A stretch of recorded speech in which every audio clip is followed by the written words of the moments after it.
5 साल बीत चुके हैं।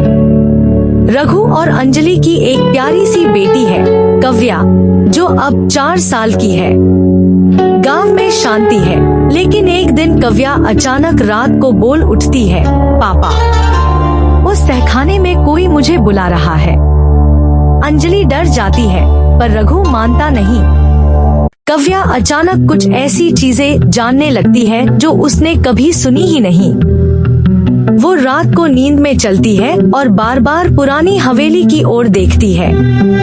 एक रात वो बोलती है, मुझे मेरा बदला लेना है, उन्होंने मुझे जिंदा जलाया था। ये उस लड़की की आत्मा की आवाज थी, जिसे ठाकुर ने कभी मार दिया था। रघु समझ जाता है कि कव्या में किसी आत्मा ने जन्म ले लिया है। मास्टर जी बताते हैं कि जब आत्मा को शांति नहीं मिलती तो वो पुनर्जन्म लेती है, लेकिन बदला अधूरा रहता है।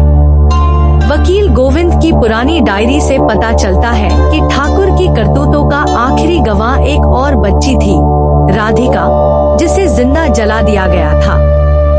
और अब राधिका की आत्मा ने कव्या के शरीर में जन्म लिया है।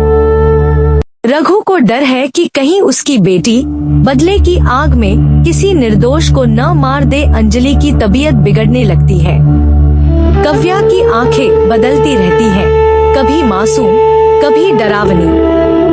गांव में पालतू जानवर मरने लगते हैं। हवेली से फिर अजीब चीखें आने लगती हैं। रघु एक तांत्रिक बाबा को बुलाता है, जो कहता है, इस आत्मा को शांत करने का एक ही तरीका है, उस जमीन पर न्याय का यज्ञ करो जहां उसे मारा गया था। रघु यज्ञ करता है। कव्या उस रात हवेली की ओर दौड़ती है और तांत्रिक उसे रोकने की कोशिश करता है। कव्या की आंखें लाल हो जाती हैं और वो कहती है, जिसने मुझे जलाया उसका बेटा अब मंत्री बन गया है, मैं उसे नहीं छोड़ूंगी। तब रघु फैसला करता है, बेटी को आत्मा नहीं बनने देगा, बदला वो खुद लेगा। अंत में रघु उस मंत्री को कोर्ट में लाकर कटघरे में खड़ा कर देता है। मंत्री का गुनाह साबित होता है और उसी जगह उसे सजा मिलती है जहां राधिका को जलाया गया था। कव्या की आंखें बंद होती हैं। वो कहती है, अब मैं चैन से सो सकती हूँ पापा। पर जैसे ही सबको लगता है सब कुछ खत्म हो गया, कव्या की परछाई दीवार पर कुछ और ही कर रही होती है।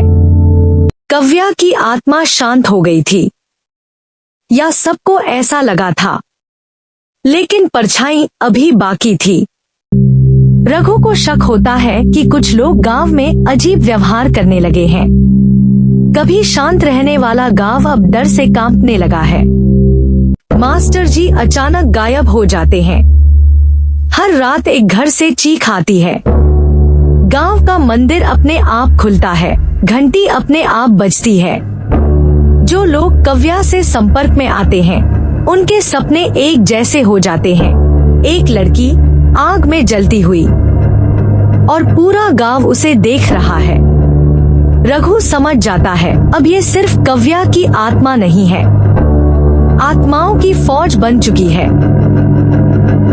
गांव के 5 लोग अजीब व्यवहार करने लगते हैं। आंखों का रंग बदलना, परछाई का उल्टा चलना और किसी और की आवाज में बोलना। वो सभी वो लोग हैं जिनके पूर्वज ठाकुर बृजमोहन के साथ मिलकर अत्याचार करते थे। अब उन सबके वंशजों को आत्माओं ने पकड़ लिया है। एक तांत्रिक कहता है, ये आत्माएं अब इंसानों के शरीर में बस चुकी हैं। इनका मकसद बदला नहीं, अब राज करना है। कव्या अब 10 साल की हो चुकी है। वो अब कुछ बोलती नहीं, लेकिन जो सोचती है वो लोग सपनों में देखने लगते हैं। रघु देखता है कि अब कव्या सिर्फ राधिका नहीं, वो कई आत्माओं का घर बन चुकी है। रघु को अंजलि की चिंता होती है और तब पता चलता है अंजलि गर्भवती है। तांत्रिक कहता है, उनकी अगली योजना तुम्हारे बच्चे में जन्म लेने की है। रघु गांव के मंदिर में सबको इकट्ठा करता है। गांव के 5 लोगों के अंदर आत्माएं हैं। कव्या के अंदर आत्माओं की रानी और अंजलि जो आत्माओं का अगला शरीर बनने वाली है। एक अंतिम भूत शुद्धि यज्ञ होता है। मंदिर कांपता है। गांव में भूकंप आता है। एक एक कर लोग बेहोश होते जाते हैं। कव्या चिल्लाती है, तुम सबने मेरा अंत किया, अब मैं सबका अंत करूंगी। अंत में रघु अपनी जान देकर आत्माओं की अगुआ आत्मा को अपने में समा लेता है और खुद को मंदिर में आग लगाकर बलिदान देता है। गांव शांत हो जाता है। कव्या सामान्य हो जाती है। अंजलि बेटे को जन्म देती है, पर जब वो नवजात बच्चे को देखती है उसकी आंखें चमकती हैं, वही लाल चमक। ये सिर्फ परछाई की कहानी नहीं थी, ये तो एक वंश का श्राप है जो पीढ़ियों तक चलता रहेगा। 15 साल बाद गांव अब एक शहर बन चुका है। कव्या अब 25 साल की है, एक मनोवैज्ञानिक और सोशल वर्कर। उसका छोटा भाई विवान 15 साल का है, चुप लेकिन बहुत बुद्धिमान। कव्या को अब याद नहीं है कि वो कभी राधिका की आत्मा से जुड़ी थी, पर एक दिन उसे फिर से सपने आने लगते हैं। तहखाना, आग, लाल आंखें और विवान जो हवेली की छत पर खड़ा है। पुरानी हवेली अब भी खड़ी है, लेकिन चारों ओर फैक्ट्रीज बन चुकी हैं। अचानक वहाँ 5 फैक्ट्री वर्कर लापता हो जाते हैं। सीसीटीवी फुटेज में एक लड़का दिखता है, हूबहू विवान जैसा। कव्या समझ नहीं पाती कि ये कैसे हो सकता है। वो अपनी माँ अंजलि से बात करती है।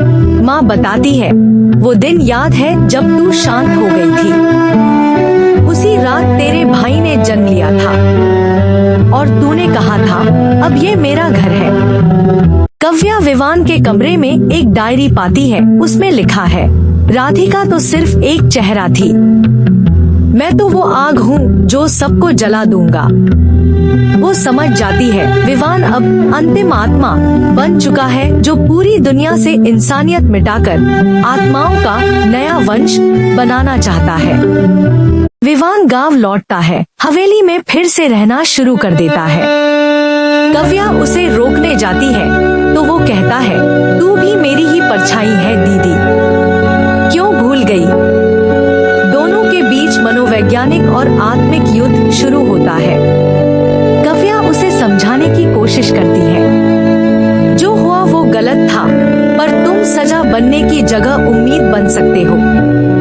विवान कहता है, उम्मीद तब तक थी जब तक तूने मुझे दुनिया में लाकर छोड़ा, अब सिर्फ बदला है। कव्या एक अंतिम योजना बनाती है, उसी जगह विवान का अंत करने की जहां ये सब शुरू हुआ था, तहखाना। मंदिर में यज्ञ शुरू होता है। विवान हवेली से निकलकर गांव के मंदिर पर हमला करता है, लेकिन जैसे ही वो अंदर आता है, कव्या उसे गले लगाकर दोनों को आग में धकेल देती है। दोनों की आत्माएं हवा में उठती हैं। लोग डरते हैं, पर फिर वो आत्माएं एक साथ कहती हैं, अब कोई परछाई नहीं बचेगी। वंश यहीं समाप्त हुआ। गांव में फिर एक बार शांति होती है। मंदिर के पास एक बोर्ड लगता है, रघु स्मृति ट्रस्ट, आत्माओं की मुक्ति स्थल। पर मंदिर के पीछे एक बच्चा खेलता हुआ दिखता है। उसकी परछाई उसके साथ नहीं चल रही होती।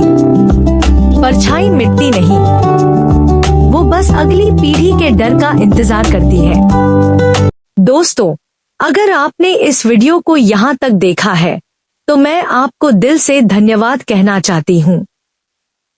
आप जैसे लोगों की वजह से ही हम रोज कुछ नया, कुछ अलग और कुछ बेहतर बनाने की कोशिश करते हैं। अगर आपको ये कहानी थोड़ी सी भी पसंद आई हो या आपने इससे कुछ महसूस किया हो तो प्लीज हमारे चैनल को सब्सक्राइब जरूर करें।